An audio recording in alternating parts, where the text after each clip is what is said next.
Professor, vamos começar tocando, professor. Tá a mão aí. Começar? É.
Muito bem, pessoal, começando mais um podcast Músicos do RN com o professor muito solicitado, professor Alexandre Moreira, né? Bandolinista, cavaquinista, uma referência para a nossa música potiguar, para o choro, né? E há pedidos, assim, muitos pedidos, muitas pessoas solicitando essa entrevista aqui e eu resolvi começar, professor, prazer, obrigado por ter aceitado, pela disponibilidade. Prazer é meu, René, estar aqui nesse podcast voltado para o músico potiguar. É isso mesmo. Importantíssimo. Isso mesmo, professor. Esse espaço. Professor, a gente pode falar de inúmeras coisas, mas queria conhecer um pouquinho da sua história aí, o início, né? A sua relação com a música, né? A minha relação com a música vem assim de família, né? Eu sou de uma família, tenho uns tios que são músicos bem conhecidos. João Gilvancli, que é meu tio, irmão de minha mãe. Grande compositor, ele, apesar de médico, ele, né? Mas é um grande compositor a nível, digamos, estadual, nacional até. E tio João, como é meu tio, eu chamo ele de tio, né? João Gilvancli toca bandolim, toca cavaquinho, violão e tem composições em todos esses instrumentos e já gravou fez vários trabalhos, vários CDs. E tem outro tio também, tio Franklin, que é irmão de meu tio João, todos irmãos de minha mãe, da Alvanice. E já é herdado também do meu avô, que tocava violão, tocava clarinete, Juvino, Guilherme. Então, esses meus tios, eu acho que acredito que essa minha... Eu herdei dos meus tios, né, essa herança musical, essa arte da música. Desde sempre, desde criança, professor, qual foi o seu primeiro instrumento? Meu primeiro instrumento foi o cavaquinho. Eu sempre convivia na casa de meu avô, né? Na casa de vovô Juvino, pai de tio João. Nessa época, meu tio morava ainda solteiro, morava com o meu avô, e ele tinha os instrumentos dele, tudo guardado no guarda-roupa. E ele saía para trabalhar e eu chegava e ia mexer no cavaquinho. Primeiro foi o cavaquinho, sabe?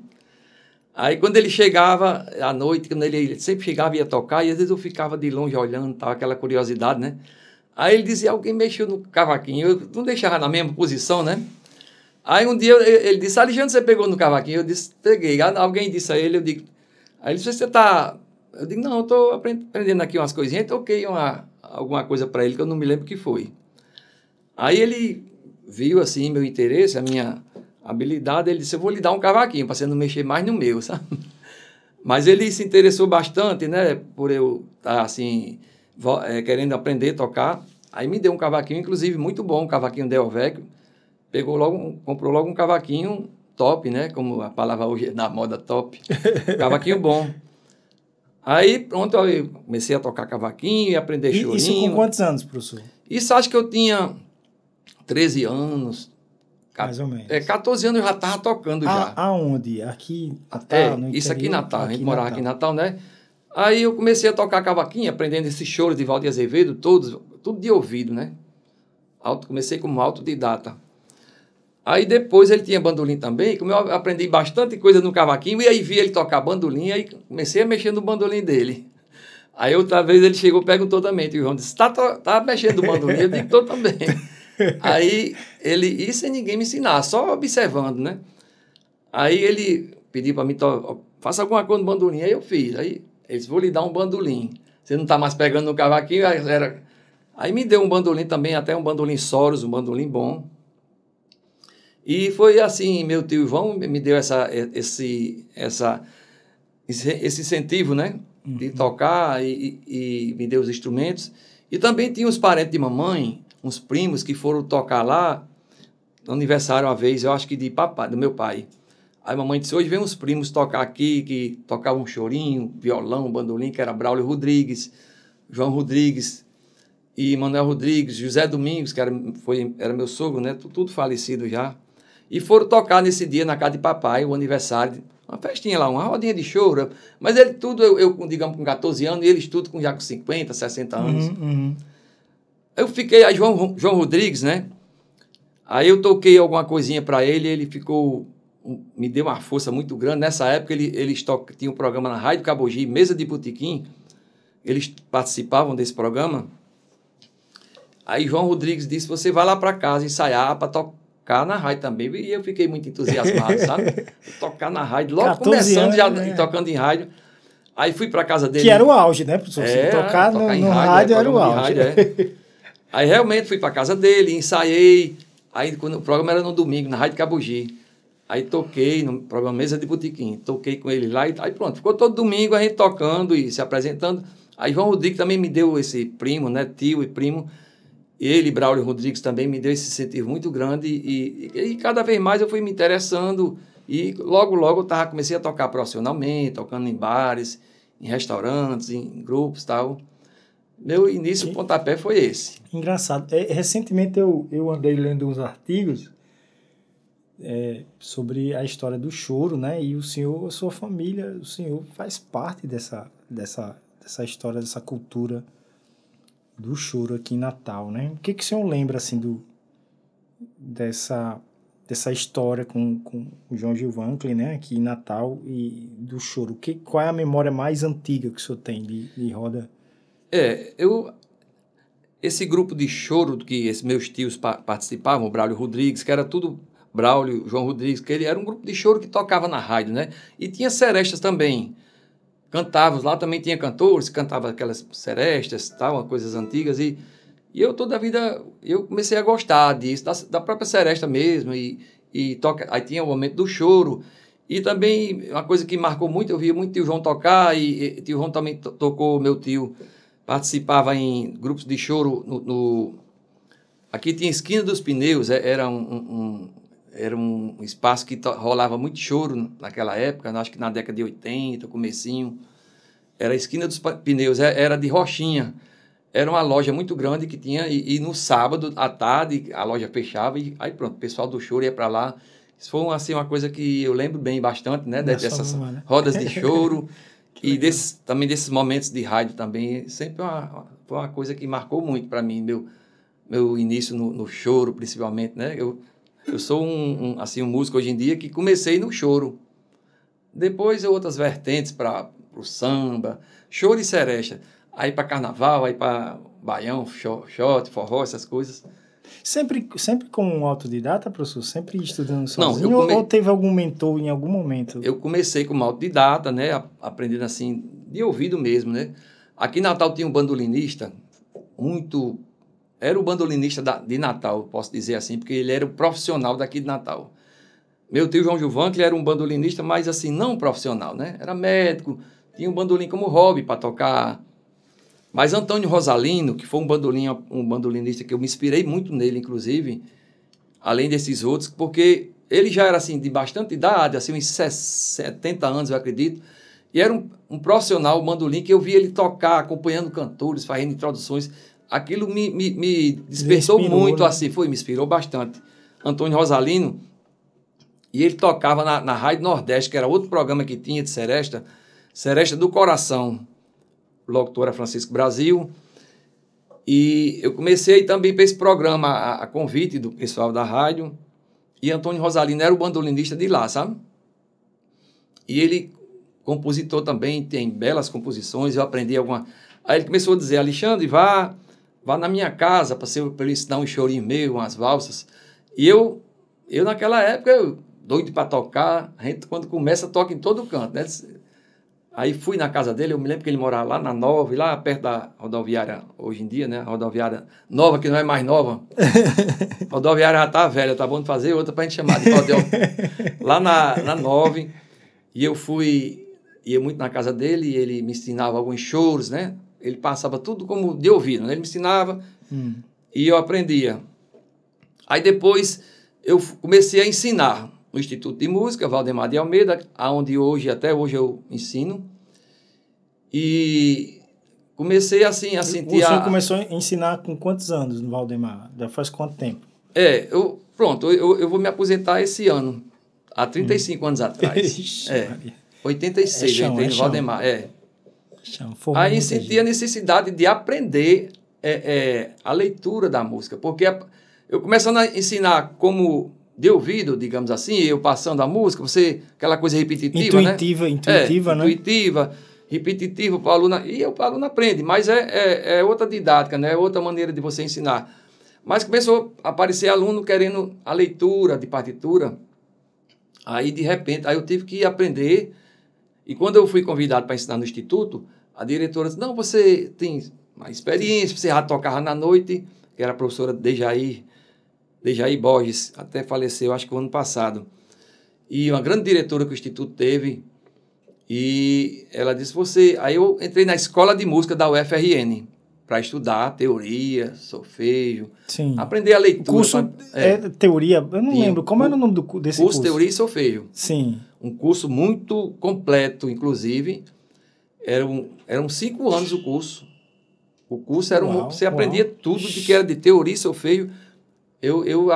Meus conhecimentos, agradeço muito a esse curso, porque entrava uma turma com 20 alunos, terminava no último estágio, 2, 3, 1, porque o pessoal ia sendo reprovado, ia desistindo.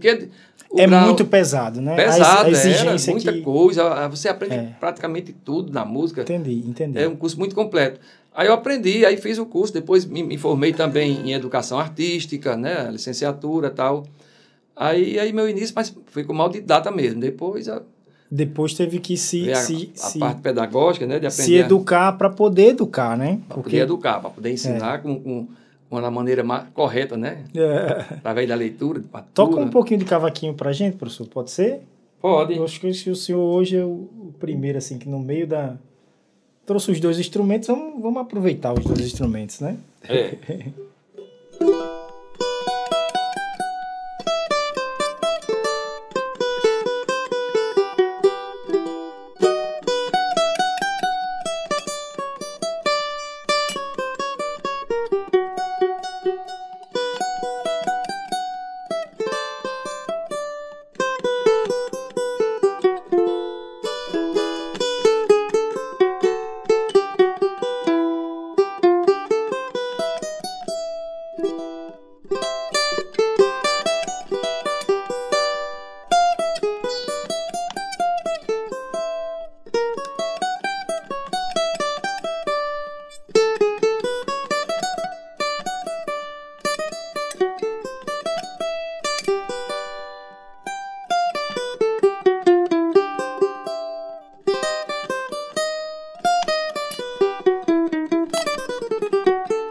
Esse choro, posso apresentar? O choro é de minha autoria.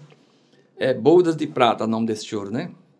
Inclusive está inserido até no método que eu lancei. Sim, eu ia falar sobre isso. E o primeiro show foi um frevo que eu toquei inicialmente, né, na abertura, que eu esqueci de dizer. O nome do show do frevo é Tiãozinho no Frevo. É um maestro que nós temos lá em São Paulo, Potengi, e eu fiz esse frevo em homenagem a ele. Inclusive, hoje estive com ele, bati um papo com ele. Que legal. Pessoa muito, conhecimento musical muito bom também.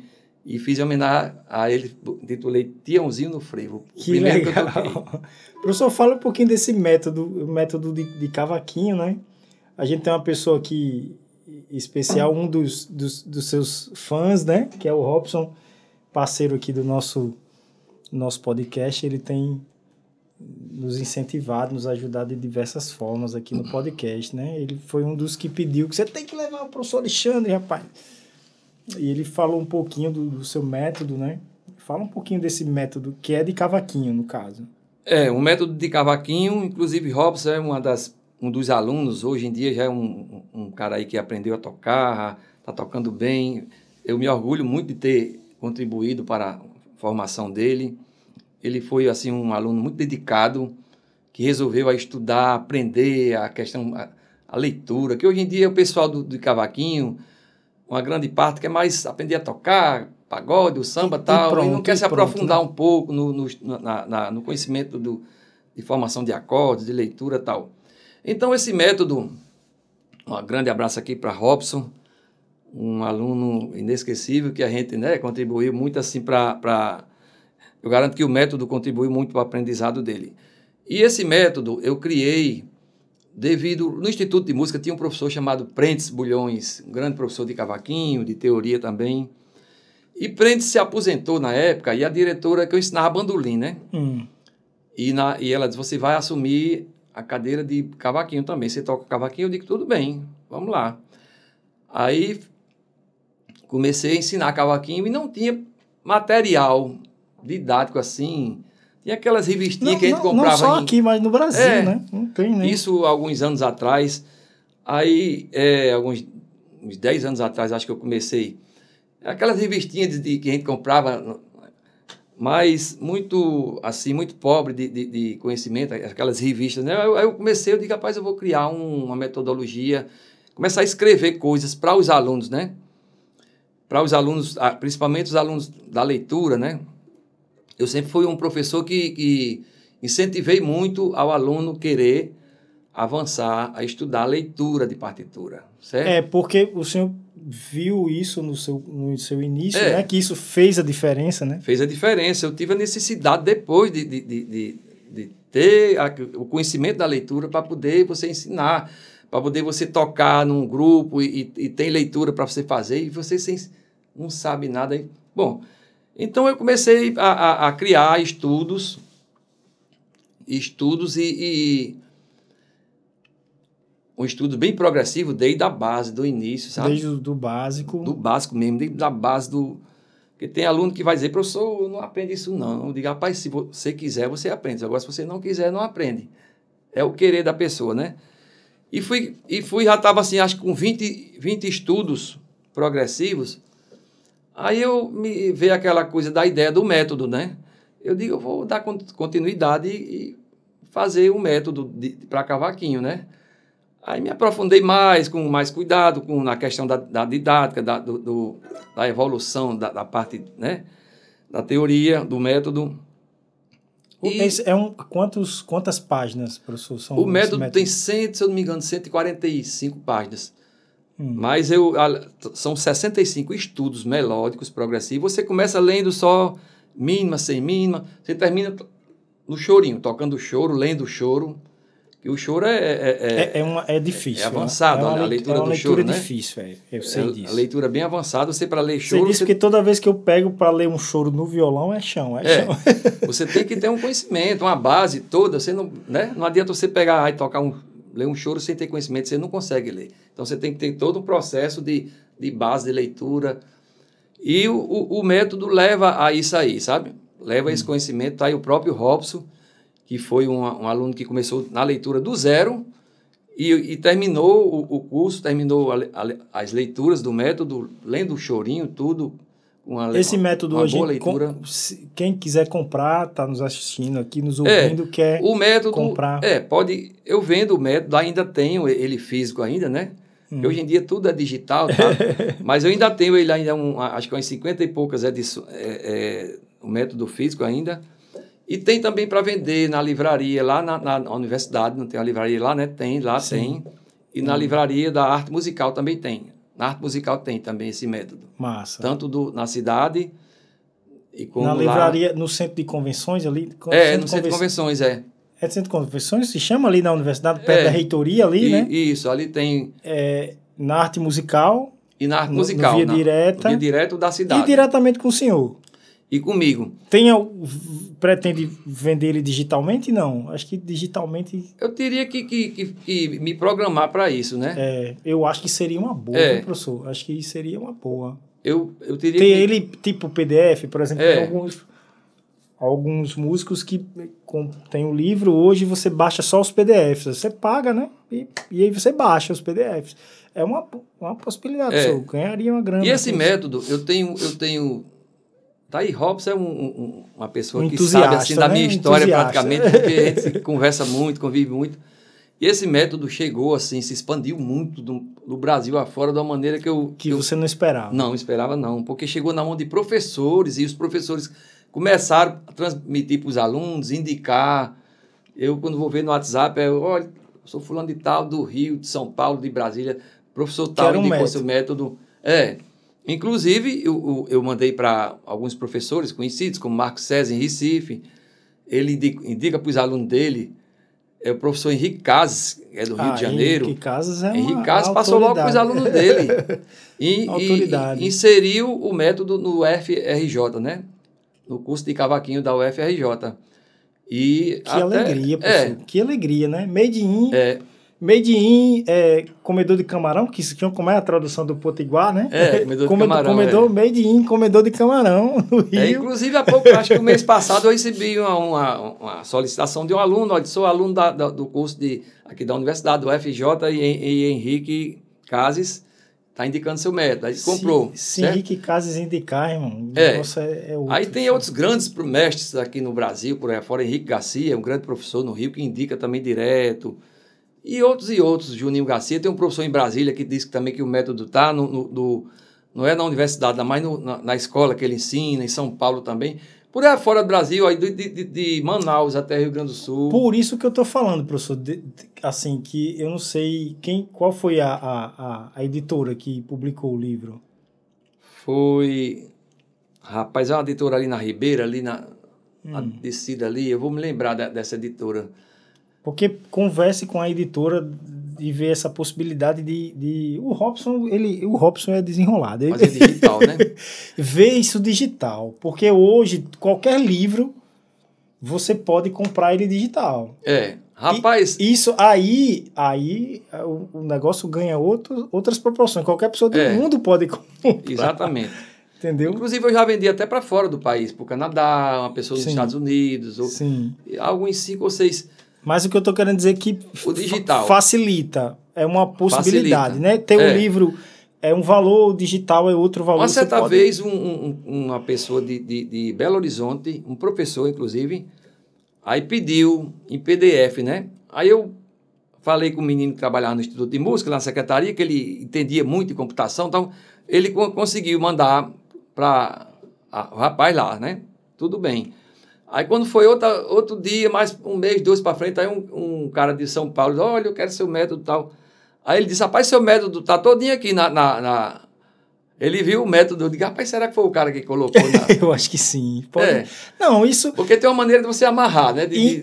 Infelizmente, isso vai acontecer, assim. Isso vai acontecer alguém vai comprar teu livro, vai imprimir e alguém vai pegar a cópia da cópia. Aconteceu isso. Aí por isso que eu fiquei assim meio...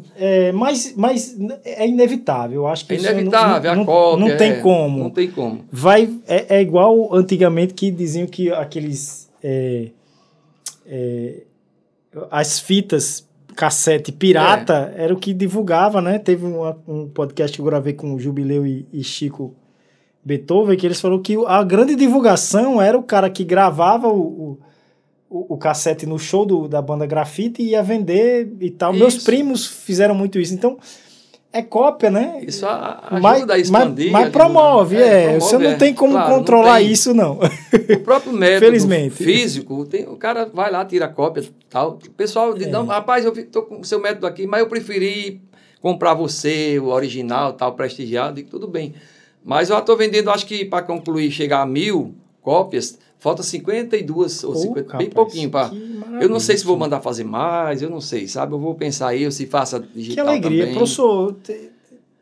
Veja essa possibilidade de deixar num site para você baixar. Por exemplo, hoje o cara que eu estudo e sou fãzaço assim é Marco Pereira, violonista, né? Aí você pode entrar no site do Marco e você compra os PDFs. Então você paga X por um PDF. Paga e aí você faz o download baixa, e você baixa. Então é uma possibilidade. O Robson vai lhe ajudar nisso que ele... Robson é desenrolado. Eu sou enrolado nesse negócio de digitar. Mas a gente consegue. Eu acredito que esse método, na minha carreira como músico, como professor, foi uma das importantes... É a cereja no bolo, né, professor? Foi esse método, sabe? 35 anos dedicado, né? Porque na vida da gente musical, eu acho que eu já estou perto, eu comecei com 14 anos, com 15 anos já estava tocando profissionalmente, eu já estou quase com 50 anos já de... Na vida da gente sempre tem uma coisa que você deixa, que você marca, né? Na sua carreira, uma coisa que você fez, que fica como exemplo, tal. E esse método foi uma coisa que, com certeza, para mim, eu me sinto assim, um orgulho grande de ter feito. E eu estou registrando aqui esse momento, registrando Alexandre Moreira para o mundo, né? Então é muito legal, professor. Esse método... 35 anos, professor, assim, ensinando. 35 anos. Um dia eu chego lá, eu quero fazer isso também. Inclusive, o método que eu mandei para Marco César, um professor em Recife, que ele é professor de cavaquinho, bandolim. Aí, quando foi com 15 dias, um mês, ele disse, rapaz, mande 10 para mim, para meus alunos. Rapaz. Aí eu mandei 10, foi depois ele pediu mais 10, e aí o pessoal é assim. Aí quando eu chego, rapaz, um amigo meu tem, fulano tem. E eu nem faço divulgação, tá aí Robson que sabe. Eu mesmo, divulgação, não faço. Mas a divulgação é o boca a boca, também é uma falta de leitura de cavaquinho, não tem, né? Não tem método, não tem no Brasil, né? Tem muito poucos. Hoje em dia... reclamam que deveria ter cavaquinho na universidade, mas não tem método, não tem uma... Porque a universidade ela é uma academia, e a academia ela exige... o método acadêmico, o processo... A metodologia definida, um processo, ou vários... Tem que ser. Para se estabelecer. Então, como o senhor falou, hoje chegar na universidade e ensinar intuitivamente, a intuição é uma forma de ensinar, mas na academia tem que ser através de um processo... Isso, tem que ter uma pedagogia correta. Uma pedagogia, porque é isso que estabelece a possibilidade de você formar várias pessoas... sem ser injusto com ninguém, tem um processo que se você cumprir isso aqui, você vai se tornar, no final... Formar e deixar referências, né? Referências, alunos, rapaz, fulano de tal foi meu aluno, estudou, e o aluno também tem aquela referência do professor. Isso mesmo. Eu, graças a Deus, aqui em Natal, vários alunos, muitos estão tocando. Rafael foi seu aluno, Rafael? Rafael foi meu aluno de cavaquinho e bandolim. Rafael é monstro, viu, professor? Porque ele foi Rafael foi um dos alunos que eu tenho muito orgulho de... Ele começou a estudar cavaquinho comigo, depois começou a estudar bandolim também, foi. E Rafael, no começo, não queria estudar leitura, só queria que eu passasse música. Aí eu disse, Rafael... Ele confessou que não gostava do cavaquinho, eu acho que eu posso estar enganado, mas se não me engano, na entrevista ele falou que doía os dedinhos, né? Ele começou muito criança. Que ele começou criança, né? Acho que foi ele estudava com Prentes. A avó dele disse, olha, se vira. Ele começou com o professor Prentes, né? Que era estudar. Aí depois, quando aquele lance de Prentes se aposentou, e eu fiquei com os alunos de Prentes, aí Rafael fundiu ele, Diogo Guanabara, e tudo com cavaquinho. Aí depois aprendeu o cavaquinho, aí veio estudar bandolim comigo também, a avó dele, Dona Afra, que incentivou. Outro monstro fera consagrada que o senhor fez, o Diogo Guanabara é outro monstro. Diogo, né? Começou a estudar comigo, acho que tinha 8, 9 anos, bem pequenininho. Eu acho engraçado, Diogo era aquele menino assim danado, ele toda a vida foi muito ativo demais. A gente tava dando aula aqui, aí passava uma pessoa, ele se levantava, eu digo, vai para onde? Vou ver quem é que vai passou. Não é de menino, né? Passava uma pessoa, ele ia olhar quem era a pessoa. Eu acho que ele tinha TDAH, professor, que era aquele... Era aquela coisa muito ativa demais. E muito inteligente para música, rapaz. Eu vi logo, assim, a tendência dele, eu digo, esse menino vai ser... Você vê logo, né? Um aluno, quando você vê, vai ser bom. Porque tem aquele aluno que a gente quer ensina, tem todo tipo de aluno. Tem um aluno que ele desabrocha muito rápido, né? E tudo que você ensina, ele aprende com muita facilidade, não é assim? E a gente, nesse tempo de professor, a gente pega todo tipo de aluno. Eu já tive aluno que hoje em dia que tocava já bastante choro, mas a questão da leitura não tocava nada. Aí foi quando o método chegou. Aí ele disse, professor, será que eu aprendo essas bolinhas pretas? Eu disse, aprende, rapaz. Você quer? Eles querem. Eu tenho interesse. Ou seja, o aluno que já tocava... E era um cara, assim, já de 60 anos, vamos dizer assim. Mas aprendeu, rapaz. Ele foi, sabe? Porque o próprio método, o método que eu criei, é assim, eu intitulei cada estudo, tem como, digamos, estudo... Os primeiros não, que é aqueles bem básicos. Mas quando começa estudo 6, 7, 8, aí tem polca... Tem baião, tem shot, tem lá, assim, choros, valsas. Quer dizer, estimula, porque fica uma coisa melódica, mais agradável ao ouvido. E os Antigamente, aquelas leituras de música erudita, aquelas coisas muito repetitivas, sem um direcionamento assim melódico, isso se torna um pouco enjoativo assim, para você estudar, né? Uhum. Mas você, quando estuda faz uma leitura que tem assim, uma melodia que você vai entendendo, vai estudando e vai... entendendo a melodia, né? Uma valsa, tem valsas, tem polca, tem machixe. Cada estudo, eu disse, isso aqui dá um... Eu fui titulando, né? Cada estudo eu fui... Tem frevo, tem tango, tem um estudo que é um tango. Que legal. Robson ainda se lembra desse tango, que ele, rapaz, vou estudar um tango. Eu digo, vai. É só fazer leitura e ter um acompanhamento, a harmonia, né? Também no método. Professor, uma pessoa do zero no cavaquinho, se pegar seu método, desenvolve. Se cresce. É tudo aquilo que eu falei, se que tiver interesse, né? Porque tem gente que chega a dizer, eu quero aprender, não sei o que, dizer, aí não sai. Porque não estuda, chega na outra aula e diz, não peguei no instrumento. Eu não vou querer ter aula não, que eu não peguei não, então vai pegar agora. Não quero ter aula não, que eu não peguei no instrumento, eu digo, mas então vai pegar agora. Tudo é o interesse. Daí tem aluno que você estuda, chega lá querendo avançar, mas e assim vai, porque a questão do estudo da música depende muito do tempo de cada um que você tem disponível, né? Tem gente que trabalha, é dono de casa, pai, né?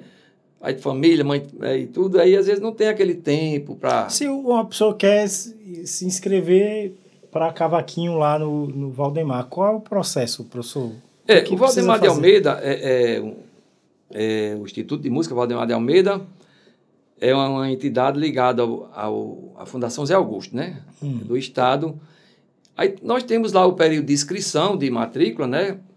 O curso lá é um curso livre, mas tem, assim, mais ou menos um tempo, né? Um tempo para você fazer um curso, né? Mas como é um curso livre, às vezes, geralmente passa do tempo, que é 3 anos.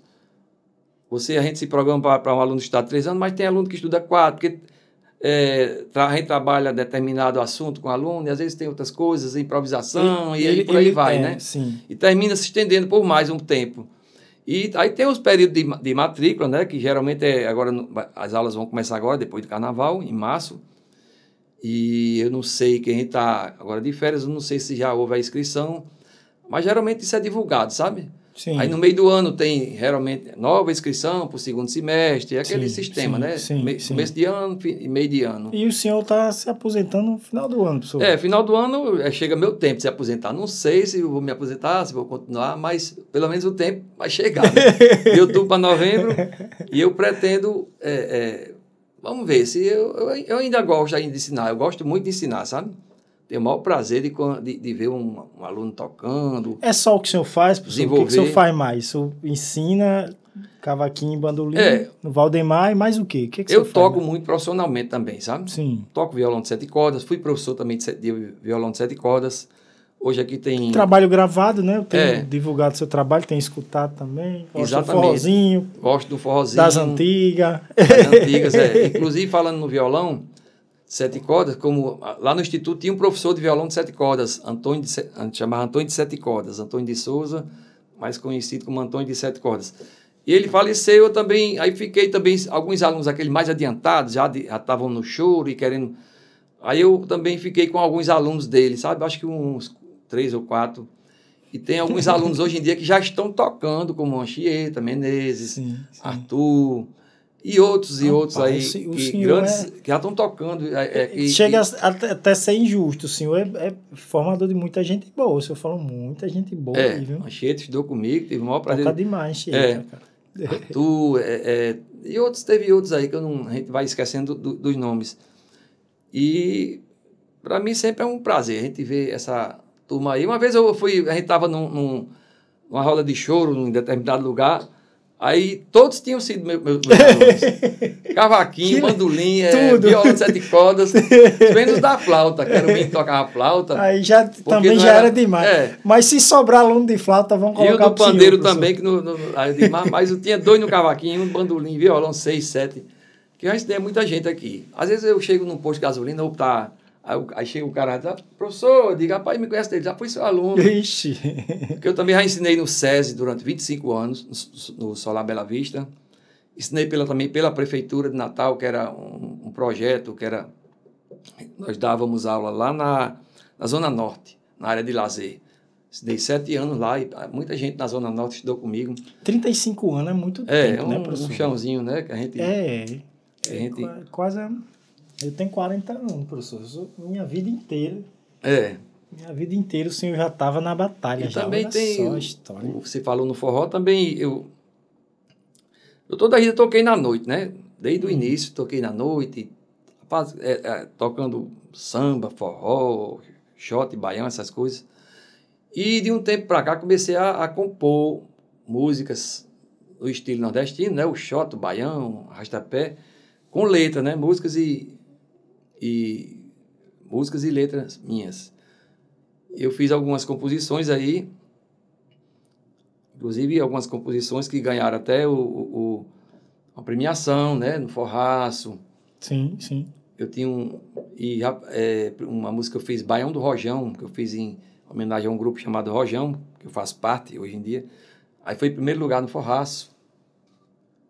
E o ano passado, 2022, eu também ganhei primeiro lugar também numa música chamada Sanfoninha Choradeira, que é uma marchinha junina. E gosto muito também desse estilo de forró, Luiz Gonzaga, o forró mesmo, como o samba também, o raiz, né? O forró raiz também. Mas quando esse forró eletrônico, essas coisas aí, esses piseiros da minha vida, aí aí tu não tá... eu não gosto nem de ouvir. É mesmo? Eu gosto muito da coisa, assim... Raiz, né? O forró raiz é muito bonito, como o samba também. Mas a música é assim mesmo, tem as modas, tem coisa que é moda, a moda daqui a pouco esquece daquilo, vem outra pior ainda e assim vai. O brasileiro ele mistura, né? O samba mesmo, ele é uma mistura de gêneros musicais, né?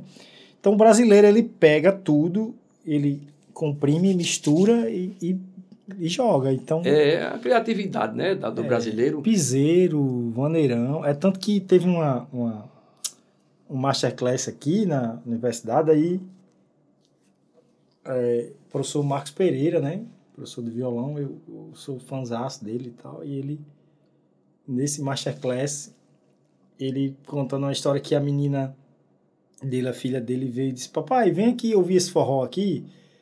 Aí ele disse, minha filha, forró não existe. Não existe forró. Aí, como é, papai? Aí foi a primeira vez que aquilo foi meio chocante para mim na universidade, né? Porque, aí ele disse, olha, ele colocou, aí disse, não, minha filha, isso aí é um baião, não é forró. É porque forró, a gente usa esse termo forró para abarcar tudo, né? Tudo é shot, baião. Tudo é forró, mas existe um nome específico para aquele gênero musical, né? Como o senhor falou aí, tem o piseiro, aí o forró pé de serra geralmente é o shot, chachado e baião. Baião, né? É um desses três, geralmente com poucos instrumentos, sanfona, triângulo, zabumba, né? É porque começam a botar apelidos, né? Vamos dizer apelidos. Porque, por exemplo, tem a marchinha junina, que o nome do gênero chama-se marcha... Olha pro céu, meu amor, né? Isso é uma marcha junina. Mas aí pô, começa a chamar de rastapé, de rojão, não sei o quê. E os termos... Às vezes vai pegando, sabe? O rastapé, hoje em dia, tem muita gente que chama arrastapé, né? Porque é um ritmo que você arrastando o pé, né? Mas tem o gênero mesmo da música e as coisas vão pegando apelidos, tal, como o pagode. O pagode, não, eu acredito que não exista esse gênero musical. Pagode, ninguém nem não. sabe, eu acho que... Tem o samba, né? O samba, o machixe, a polca, mas o pagode é aquela coisa... Rapaz, vamos uma brincadeira na casa de fulano, no quintal, vamos um pagode... Aí vai pegando e vai se tornando até... Às vezes se torna forte, né? Se torna forte. Tanto que é tão natural essas criações do brasileiro que às vezes não tem nem base histórica, ou existe uma base histórica, mas ela tem 5 versões, possibilidades, e da onde surgiu o nome pagode e tal. Por exemplo, o professor Marco não soube dizer. Eu comprei um livro do professor Marco que tem vários gêneros brasileiros. Aí ele mostra vários tipos de samba, né? Samba enredo, samba urbano, aí samba canção, ele vai mostrando. O brasileiro é muito criativo. A própria bossa nova é derivado do samba, né? Derivado do samba. Para elite foi criado, né? Aí foi na década de 60, aqueles os pioneiros, né? Como Vinícius de Moraes, Tom Jobim, e aí foram incrementando na batida diferente do samba. A voz suave, voz os acordes se tornando os acordes mais, né, os acordes mais complexos, mais jazzístico, né? Complexos, mais incrementando mais. Aí se tornou bossa nova e ficou um negócio tão forte que depois virou MPB. Virou um gênero, Quando se fala MPB, se fala. Você vai. Isso é um samba, aí você faz a bossa nova, né? Você muda um pouco a batida, né? Muda a batida. E isso foi se tornando muito forte e virou, acho que acredito até um gênero bossa nova, né? Tem um colega meu que disse... Virou um gênero bossa. Eu não sei se é verdade não. Um colega meu falou que Tom Jobim disse, eu nunca toquei bossa, eu sempre toquei samba. Porque, na verdade, a célula rítmica da bossa, você pode tocar qualquer samba. Olha que você faz aí, ó. O samba. Vai minha tristeza. Aí você vai embora... Você canta a mesma coisa, né? A mesma coisa e é aquela coisa de você mudar a batida, o ritmo, a parte rítmica da batida, né? Isso faz o diferencial. Mas é pano pra manga. Só que a bossa nova foi uma coisa boa, né? Que aconteceu na música, no samba. Porque tem as coisas que os derivados que vai, às vezes... É melhor que não tivesse. Mas a bossa nova, com certeza, foi uma coisa que evoluiu muito. Uma aquisição, uma aquisição grande, muito... Para a música brasileira. Uma coisa rica, enriqueceu a nossa música, né? Eu aprendi com o professor Marcos André, né? Professor Marcos Varela na universidade, né? Que é o gênero e o subgênero, né? Gênero, samba. Subgênero, aí vem pagode, samba enredo, aí vai vindo... As divisões. Aí a gente chama de forró, né? Mas, por exemplo, acho que quase tudo vem do baião, quase tudo vem do shot, quase tudo vem do chachado, que aí já é Luiz Gonzaga que pegou esse gênero, né? E mostrou para o Brasil e para o mundo, né? E se espalhou aí já é o Luiz Gonzaga, pioneiro, né? Luiz Gonzaga aí, que esse é o cara, assim, porque assim, o sulista, né, o paulista, o carioca, viu o Nordeste de uma forma, né? Luiz Gonzaga começou a mostrar o Nordeste até nas próprias composições da letra, da parte histórica, né? Aí tinha uma discussão na universidade que o professor Agostinho, que o pessoal quebrava o pau, assim, que ele dizia assim, Luiz Gonzaga é cultura. Aí ele dizia que as músicas, né? Posso estar errado, hein? Isso é gravado, é forte. E as músicas de hoje não são culturas. Aí quebrava o pau na discussão, na sala de aula. Não, professor, Porque o que é hoje, que às vezes, professor, a gente pode não entender ou, de certa forma, rejeitar ou não gostar, daqui a 30 anos vai ser história, né? E vai ser lembrado que nesse período surgiu um gênero, por exemplo, esse piseiro é um gênero, né? Não sei se vai durar, não sei se vai virar, vai ser algo importante Vamos na dizer cultura. assim, é a moda é uma moda, né? É porque hoje... Às vezes é temporária, né? há uma música comercial, né? Que ela Comercial, ela é feita para ser vendida, para ser consumida rápida, né? Igual fast food, comida rápida, acaba comer ali quentinho, feito na hora, rápido, barato, né? Tem uma comida assim, né? Por exemplo, aí quando você toca Tom Jobim, daqui a 60 anos a gente ainda vai estar tocando com certeza. Tom Jobim, a gente vai estar tocando as músicas de Djavan, a gente vai estar... São imortais, né? São músicas, como Luiz Gonzaga, você vai... É imortal vai também. Vai estar também, daqui a 60 anos, Luiz Gonzaga ainda Moraes, vai estar sendo... Elis Regina, são cantores e eu, às vezes, eu digo, rapaz, a gente às vezes escuta as rádios aqui em Natal, é difícil você escutar um grande compositor da gente aqui. Tem algumas rádios que prestigiam o próprio artista da terra aqui.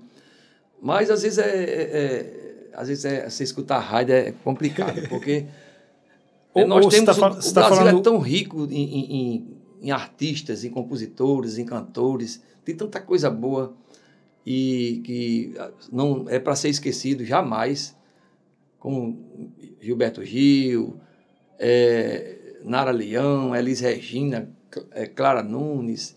E por aí vai, Alcione, tem muita coisa boa. Aqui no Ceará nós temos, né, Fagner, eu sou fã de Fagner, tem muita coisa boa. O próprio Luiz Gonzaga, vem na parte do forró, desse ritmo nordestino, tem muita coisa boa. E é uma coisa que não pode se deixar morrer, né? Eu acredito que não, né? Porque a coisa boa acho que fica. Já virou referência, né, professor? Professor, na vida pessoal, professor, casado, quantos filhos? Sou casado, tenho minha esposa, Conceição, inclusive, ela é professora também, professora de violão também, toca violão, toca bandolim, é formada, tem bacharelado em violão na escola de música, né? Fez. E tenho 3 filhos, 2 filhas e um filho. Músicos não, nenhum músico. Não, minha filha mais velha... Casa de ferreiro, de espeto de pau. Ainda quiseram estudar ainda um pouquinho, mas desde a mais velha ainda quis estudar bandolim, violino, mas só aquela coisinha de... Experimentou, né? Mas nunca levou a sério e parou, não quis mais. A Denise também pega o violão, faz umas... Mas nada que levou a sério, nenhum dos 3, né?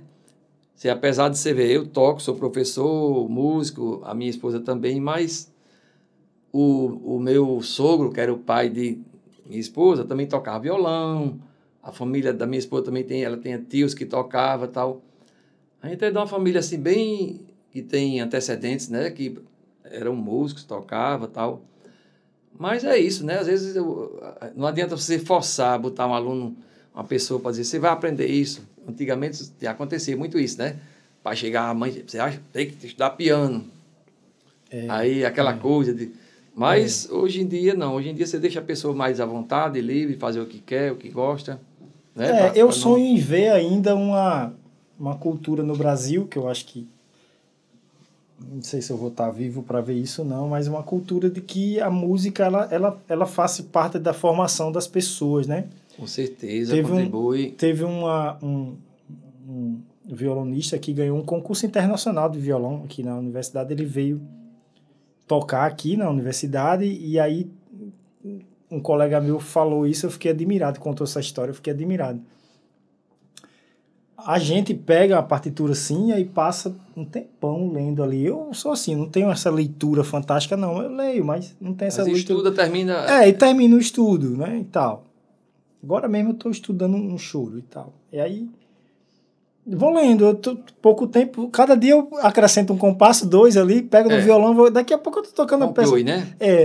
E aí ele contou essa história que vê esse violonista, cara novo, assim, um boy, sei lá, 18 anos, 19 aninhos e tal. E aí ele mostrava as peças dele, porque no Masterclass a gente mostra pro cara o que a gente tá estudando. Aí ele pegava a peça do cara que tava 4 meses estudando e fazia... Ele disse, é interessante. Aí dava aula pro cara. Aí ele foi, se encabulou e perguntou, disse, como é que você tem um cara tão novo tem uma leitura dessa? Ele disse, não, porque para mim isso aqui é como eu vejo isso aqui desde criança, ou seja, no país dele... Prática, né? No país dele há uma cultura de que desde criança ele vê, por mais que depois ele não decida se tornar profissional, ele pode ter aquele contato com aquela linguagem, com a música desde criança. Então eu acredito e tenho essa esperança de um dia no Brasil a gente matricular o nosso filho e lá ele tem música sempre, né? Mesmo que ele não vá ser musicista. Render, porque não só a música, mas a arte em si, outras artes, tal, eu acho que ajuda desde criança no caráter da pessoa, isso vai contribuir, você ter ser uma pessoa de mais um caráter, né? Tanto vai ser a música como a pintura. Conhecimento e cultura, né? Quando você, por isso que o culto, né, chama a pessoa, ela é uma pessoa culta, uma pessoa que tem cultura, né? Conhecimento, que tem conhecimento. Então, quando a pessoa tem uma mente culta, né, uma pessoa que experimentou de muita coisa, você vê que é uma pessoa sensível, uma pessoa inteligente, isso, uma pessoa aberta para o outro ser humano, né? Então, a gente também acredito, né? Estou defendendo o meu ganha-pão aqui, a minha área da música, porque eu acredito, assim, nessa possibilidade, né? Hoje eu já vejo aqui em Natal, algum movimento assim, né? Hoje eu dou aula em 2 escolas regulares e as 2 disciplinas de música, né? Com música na escola. Então eu vejo uma esperança aí da música fazer parte da formação da vida das pessoas, com né? certeza ajuda muito no caráter, na sensibilidade da pessoa, no futuro, né? Você vai crescendo, vai desenvolvendo. Embora, como você falou, direcione para outra área, né? Mas aquilo aquela semente fica, né? Fez parte da sua base, fez parte da formação, na sua educação, né? Também acredito. Mas que pena, professor, assim, não se aposente não, viu, professor? Continue. Tem formado tanta gente assim. Pois não é, rapaz, mas chega o tempo, né? Tudo a gente... E se aposentar, professor? Vai fazer mais o quê?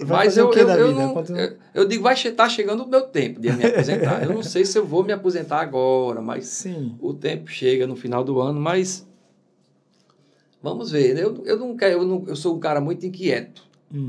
Eu não sei estar parado, sabe? Eu, com certeza, ficar em casa sem fazer nada, isso aí eu vou adoecer. Porque a gente sem fazer nada, é muito ruim. Você tem que fazer alguma coisa, qualquer atividade, ou não na área, digamos, começar a fazer outra coisa. Você tem que se redescobrir. A música, ela nos dá essa vantagem, né? A não ser que tenha algum problema físico, alguma doença, alguma coisa que nos tire, mas a música, ela, na verdade, nos dá essa possibilidade de envelhecer e morrer tocando, né? Se você tiver saúde, né? E nada de grave acontecer. Então, ela dá. Eu, pelo menos, a minha intenção é estar envolvido com a música até para sempre. Por exemplo, Renê, eu toco carnaval lá em São Paulo do Potengi desde 82. Que eu toco carnaval lá. Eu nasci em 82. Quando eu nasci, o senhor já estava tocando. Pessoal dessa geração, pessoal com 30... Rapaz, comecei a tocar, o cara não era nem nascido. O senhor é unanimidade em São Paulo do Ponte. Em 82 eu comecei a tocar lá. Até hoje eu ainda vou tocar. Esse ano eu vou tocar. Nós estamos em 2020, eu vi uns cartazes. 2023. No Instagram. E eu digo, pessoal, a prefeitura me convida, o pessoal, o secretário lá, e eu digo, rapaz, eu não quero mais tocar. Não, você não pode deixar de tocar, não. Virou uma tradição. Até porque o carnaval já também passou por várias fases. A música do carnaval, né? Vai perdendo a sua... A essência. Vai perdendo. O carnaval também está perdendo, sabe? Hoje em dia são poucas cidades. Há 40 anos é o mesmo repertório ou o senhor deu uma mudada? Não, assim? não. Hoje em dia, eu vou tocar o carnaval de rua lá, um carnaval grande para 10 mil pessoas. O carnaval de São Paulo Potengi é muito grande. Mas se eu for tocar lá no palco,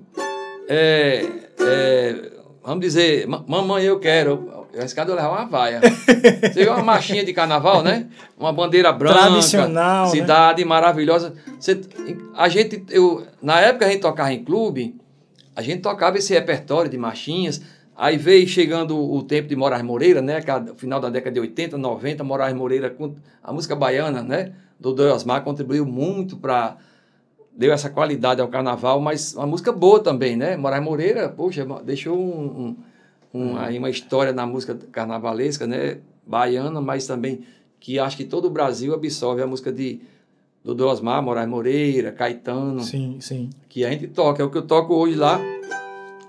A música de Moraes Moreira, por exemplo. Ah, imagina só, que loucura. Essa mistura é uma música boa que muita gente toca. Mas eu acredito que é isso que o pessoal de lá diz. Professor Alexandre, você é o único que ainda toca a música realmente de carnaval aqui. Porque tem bandas que vão tocar lá, que geralmente lá são... O carnaval lá toca toda noite, né? 2 bandas. Uma de casa e outra fora, né? De fora da cidade. Aí os caras dizem, eu ainda faço um solozinho de Armandinho, que eu tenho muitos frevos de Armandinho, né? Inclusive, a gente tem um CDzinho que a gente gravou lá no tempo de Carnaval era em clube, e eu tenho um CD, eu mostrei a Jubileu, o Jubileu ficou doido, sabe? Professor, posso gravar esse CD? Aí gravou. Ele disse, a maioria das músicas aqui eu não conheço, não. Eu digo, é tudo de Armandinho. Como é o nome? Eu digo, eu não sei o nome de nenhuma, não. Eu perdi os discos, eu dei tudo de uma enxeta, os discos que eu tinha, né? Aí eu toco vários frevos de Armandinho também, e sempre fazia no clube, e eu toco ainda uns 2 ou 3 ou 4. Aquele frevo que eu toquei aqui, toquei muito no clube, o pessoal gostava. Isso com a banda, com baixo, né? Bateria, com surdo, guitarra, teclado, uma banda completa, fica bem, a coisa bem pesada. O próprio carnaval também perdeu muito. Hoje em dia, os caras vão tocar no próprio carnaval, piseiro, mistura, sabe? Rapaz, é uma coisa... Eu senti uma rivalidade com o piseiro. Eu disse esse ano, um menino lá, que é secretário de Cultura, Neilson, eu digo, Alexandre, eu digo, você não pode deixar. Eu digo, não, rapaz, eu estou me sentindo já um peixe fora d'água no carnaval daqui. Ele disse, não, de maneira nenhuma. Tem que ter essas variedades, né? Ele toca forró, esse forró moderno de hoje. É uma misturada, né? Realmente, a música, o axé. O axé é uma coisa boa também, da música da Bahia, né? A música de Bel, Marcos, né? Ivete Sangalo. Tem muita coisa boa. Bem carnaval a música da Bahia. Tem muita coisa boa na Bahia que... Mas a gente dá aquela misturada, né? Do axé com a música do frevo de Moraes Moreira, do Dodô Osmar. E eles não querem que eu saia por isso. Mas eu disse, rapaz, eu já estou... Pois eu disse num dia desse, eu estou me sentindo um peixe fora d'água. Eu disse, não, mas exatamente para o Pedro não deixar morrer, né? A cultura do carnaval. O senhor é a esperança, olha só que o fio de esperança da música tradicional do Carnaval de São Paulo protegido. Isso que eles, não, para o pessoal de hoje, pelo menos para lembrar, rapaz, tem um cara que toca realmente música de carnaval. Porque se você for tocar uma marchinha, realmente aquela marchinha que se tocava muito no clube, as águas vão rolar, garrafa, não, se tocar isso aí, o povo... E a loucura, assim, a animação. Mas se for tocar no meio do povão... Não cabe mais, não, né? Não cabe mais, infelizmente. Que essas marchinhas foi uma coisa que contribuiu muito para o carnaval, né? A sustentar o carnaval. É porque tem outros propósitos. Tem um propósito, às vezes, comercial também, né? Às vezes a prefeitura promove o carnaval, não para manter uma tradição, mas às vezes porque atrai pessoas e atrai... visitantes, e aquilo movimenta a economia, tem outros propósitos. E as pessoas querem o que é mais atual, não sei. Então tem muita coisa envolvida, né? Além da preocupação com a cultura e tal, né? Tem muita... Isso é em todo canto, viu? Em todo estado tem essa coisa dessa mistura e vai perdendo a identidade, né? Aos poucos.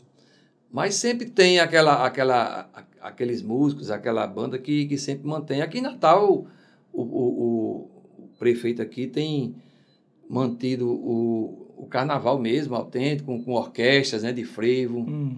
Isso é muito importante. Tem que haver esse aqui trabalho. Tem o frevo do Chico, né? Tem o frevo do Chico. Do Chico. Tem que haver esse trabalho para não Não deixar cair, não deixar morrer, né? E ele, na entrevista com ele, foi muito legal, assim, porque eles brigam pela música deles, né? Também esse projeto aqui também é por isso, professor, assim, pelo que é nosso, né? A nossa música e tal. A gente brigar pelo que é nosso, pelo que é da nossa terra, né? Tive uma conversa que eu conversei com o Bruno, né? Não sei, Bruno Barros? Bruno Barros foi meu aluno de violão. Olha só. Foi meu aluno também, Não todo mundo foi seu aluno. Só eu não fui, professor. Aí a gente conversou muito sobre isso, sobre essa questão do... A nossa música, ela é uma misturada, né? Ela é cosmopolita, assim, ela pega tudo e vem de fora e vai absorvendo a mistura. Mas existem algumas coisas que são da nossa própria terra, da nossa cultura, que nós criamos e precisa ser mostrada, divulgada e valorizada, né? Certo. É assim que eu acredito. A gente aqui, nós compositores, músicos da terra, aqui tem muita gente compondo, muita coisa boa. Os músicos aqui estão se propondo a isso, né? A criar suas composições para lançar também, gravar, divulgar, para poder haver até assim uma renovação, né, do próprio repertório, né? Hoje tem vários músicos aqui Então, o Rafael é seu aluno mesmo, que ela fez essa crítica de que às vezes tem uma hora que você precisa começar a fazer o que é seu, né? Senão, você absorve o que já é tradição, mas depois tem uma hora que gente sempre, que você vai tocar, você toca para o povo, você tem eu acredito que tem que agradar o povo, né? Uhum. Você tem que, sempre você vai tocar, tem aquelas músicas que não podem faltar. Choros, isso em qualquer gênero, no choro, no freio, você vai tocar uma orquestra de freio, não pode faltar vassourinha, né? E assim vai, mas acredito que as composições, as novas composições de nós compositores, músicos e tal, isso vai trazendo assim renovação, né? Para a música em si. Para as novas gerações. Nós temos aqui a rádio, a universidade, né, Universitária 88, que divulga muito o artista potiguar. Nós devemos muito e agradecemos a 88, porque ela divulga muito o artista potiguar. Tem, né? Mas poderia ter outros canais, né? Poderia ter outros, mas não, agora a 88 abraça mesmo essa causa de divulgar o artista. Por que é que a música cearense é muito divulgada? Porque lá é forte isso de entre eles, né? Entre eles, divulgar. Aí o artista cearense, o próprio pernambucano. A gente começou a melhorar isso aí a partir da Rádio 88, a universitária, que deu essa abertura para o artista local. Eu espero que eu consiga aqui com esse projeto também fazer certeza. Isso, né? Porque podcast hoje é uma vertente que está na moda, né? Todo mundo cria-se muito podcast e assim, se você pesquisar hoje tem de todos os assuntos, né? E eu resolvi, curiosidade minha, conhecer os nossos músicos, valorizar e quem sabe... Isso, você está de parabéns. Continuar esse podcast nessa pegada, né? Essa abertura, né? Para trazer o músico, o artista da terra, potiguar, a contar a sua história, mostrar a sua música, suas composições.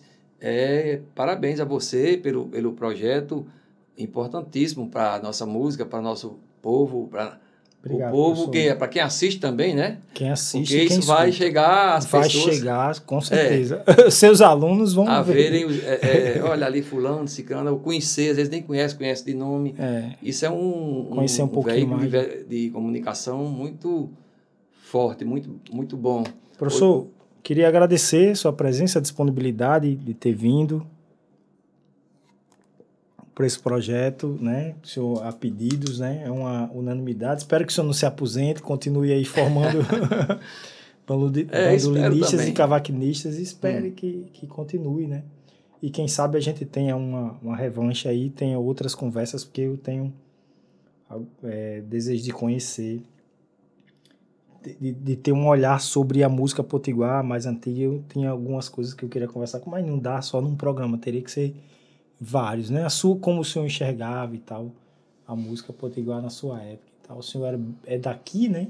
E morou em Natal, né? Porque tem muita gente que vem do interior se estabelece, mas o senhor é daqui, então vivenciou a música potiguar diversas fases, né? Com certeza. Época do tropicalismo, a influência das outras músicas, do rock and roll chegando aqui. Eu li um livro lá na biblioteca da universidade, interessante, que falava sobre a influência do rock and roll aqui